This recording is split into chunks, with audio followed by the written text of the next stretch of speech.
आइए नाज़रीन इकराम जानते हैं कि गुस्ल करने का तरीका क्या है और गुस्ल कब फर्ज होता है। तिरमिजी शरीफ की हदीस से हज़रत आयशा सिद्दीक़ा रज़ियल्लाहु ताला अन्हा बयान फरमाती हैं कि हुज़ूर अलैहिस्सलातु वस्सलाम से दरियाफ्त किया गया कि वो शख्स कि जिसको एहतलाम याद ना हो लेकिन वो तरी को पाए, हुज़ूर ने फरमाया कि उस पर गुस्ल फर्ज है। यानी मनी का अपनी जगह से शहवत के साथ जुदा होना ये गुस्ल फर्ज कर देता है। गुस्ल करने का सही तरीका क्या है? हम में से बहुत से लोग गुस्ल तो करते हैं मगर उनको गुस्ल करने का सही तरीका मालूम नहीं कि किस तरीके से वो गुस्ल करे कि पाक हो जाए। आइए इसी बात को आज जानते हैं। अगर कोई शख्स नापाक है तो सबसे पहले वो ये काम करे कि अपने हाथों को गट्टों तक धुले, क्योंकि इन हाथों से ही हमें अपने जिस्म को पाक करना है। अगर ये नापाक होंगे तो हम कैसे पाक होंगे?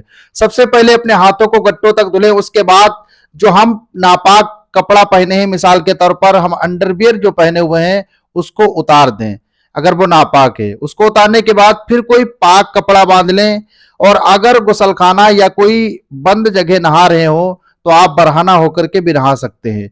और सबसे पहले नहाने में यह करना है कि हमें जहां जहां हमारा गुमान है, जहां जहां भी हमारा गुमान जाता है कि यहां पर निजासत लगी होगी, तो सबसे पहले हमें वो जगह धुलना है, साफ करना है और कमर तक अच्छे से हमें धुल लेना है। उसके बाद हमें नमाज जैसा वुजू करना है।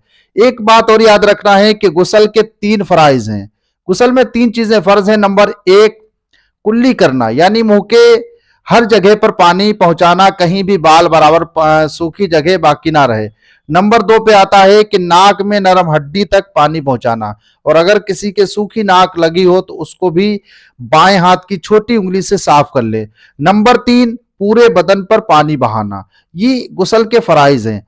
और आप नमाज जैसा वुजू करें या फिर ये फराइज को ही सबसे पहले कर लें। उसके बाद अब आता है नहाने का तरीका, यानी सबसे पहले किस तरीके से नहाएं। तो कमर तक धुलने के बाद अब गुस्ल के फराइज अदा करने के बाद अब सबसे पहले पानी ले और अपने दाहिने कंधे पर पानी डालें, फिर उसके बाद बाएं कंधे पर पानी डालें, फिर इसी तरीके से अपने सर के ऊपर पानी डालें और पानी को खूब चुपड़े तेल की तरीके से, यानी जहां भी गुमान हो कि यहां पानी नहीं पहुंच सकता है तो वहां पर बिल्कुल तेल की तरह पानी को चुपड़ें अच्छे तरीके से। मिसाल के तौर पर बगल के नीचे है और जो जगहें हमारी ऐसी हैं कि जहां पानी नहीं पहुंच सकता है वहां हमें कसदन पानी पहुंचाना है। और इस चीज का खास ख्याल रखना है नहाने में कि कहीं भी सूखी जगह बाकी ना रहे, यानी पूरे जिस्म के हर जगह पे हमें पानी बहाना है। और गुस्ल के जो 3 फराइज हैं उनको हमें अच्छे तरीके से उनका ध्यान रखना है और उनको हमें पूरा करना है। अगर कोई शख्स गुस्ल के फराइज अदा नहीं करेगा, यानी कुल्ली नहीं करेगा और नाक में पानी नहीं डालेगा और यूं ही नहा ले तो वो पाक नहीं होगा। वो जैसे पहले नापाक था वैसे ही बाद में भी नापाक ही रहेगा। तो हमें इस चीज का खास ख्याल रखना है कि अगर हमें पाक होना है तो गुस्ल के फराइज हमें अदा करना पड़ेंगे।